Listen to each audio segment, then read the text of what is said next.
First of all, I want to welcome the broad thrust of the bill, and there's just one issue which when I read through it and I was reading through the heads of the bill, there's the number 6 there, births, deaths and marriages certificates. And the one thing that strikes me about that, and it's something which there's an anomaly in the country, and I think it's something that can be dealt with possibly in this bill if it can be added into it, and that is you have there for when a person is born and when a person dies, when a person gets married, when a person gets divorced, which is happening all over the place, unfortunately for many people, there is no divorce certificate issued in Ireland. And it's one of the few countries that doesn't issue a divorce certificate. And if a person, for instance, is a divorcee and they want to apply for social welfare, they have to prove evidence of the divorce. And evidence of divorce is the court order. And the court order includes a whole lot of details about why the marriage broke up and what happened, a massive file of stuff, about custody arrangements for children, about things that are very private and personal that certainly that person would not want to fall into the hands of other people. And similarly, and I come across a case where a person was telling me that, for instance, a woman who was divorced and wanted to had her husband's name when she got married, gets divorced, and she wanted to take that away from her passport. And when she went to do that, to get her passport back in her original name, she had to provide the court decree and the court order dissolving the marriage.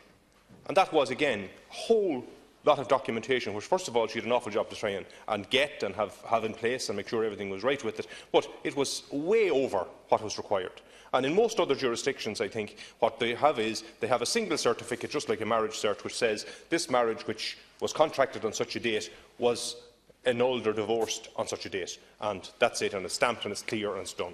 And we don't have that in Ireland. And I think there's an opportunity in all of this to try and bring that about, because very, very many people, as we know, find themselves in that trap that they have to provide evidence of what their situation is. And that's the first thing they're going to be asked for. And even in your own department, if a person is applying for any form of social welfare, I'm quite sure it's one of the things that they will be asked for.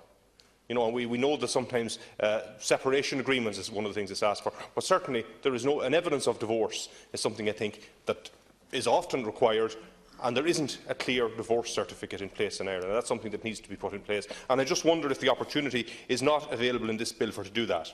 And that's the one clear thing that I wanted to raise with you tonight, Minister. The other thing, and it's just to go back to the issue that was raised by the other deputies in regard to Job Path.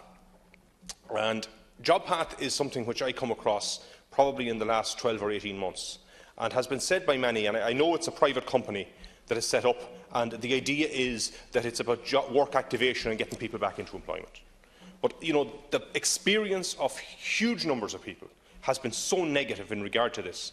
So negative in regard. I know I see you shaking your head, Minister, but I would beg to disagree, because the experience of many people has been so negative in regard to this that I think it needs to be reviewed and needs to be looked at again. Because I know a situation, for instance, where an elderly woman in her 60s who had been looking after her parents, who doesn't drive a car and living in a rural area, and when her parents were gone and there was no work where she lived, there was no possibilities for her, she went on job seekers, and immediately she was called to Job Path.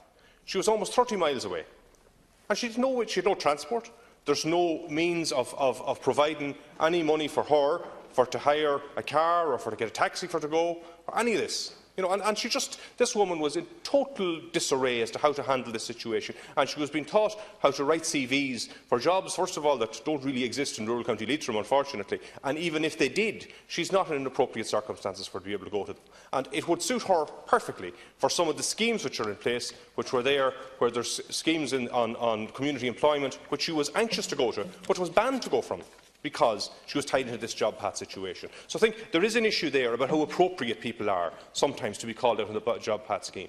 I think the fact that it's a private company that's doing it, in many cases they're doing it for profit, because they get paid for everyone that they put into a position. And that's, I think, the problem at the very centre of this. So, you know, I think the two issues that I raised with you tonight, and I would absolutely urge you to do a review of Job Path. There have been other schemes in the past which other governments have had, which they've come back and they've looked at again and said, OK, hands up, look, we're changing this. Or maybe they didn't say hands up, they said, we've reviewed this and we don't think it's a good idea anymore. You know, and no one's going to beat anyone up for mistakes that were made in the past. But when a mistake is made like this, and I think Job Path is a mistake, I think, you know, and you're a new minister in the job, and I wish you the very best, and I think it's the first time I conversed with you on this role, but I would urge you, use this opportunity to quietly get someone to have a look at this and just push it to one side and find something better that's more appropriate, because it doesn't work for a lot of people. But the key point that I want to raise, and I go back to it, is the issue which there is an opportunity in this bill to do something about, is to find a way of providing that certificate for people who are divorced, because it's a very clear thing that can easily be done, and I think it's something worth looking at. Gormaigh.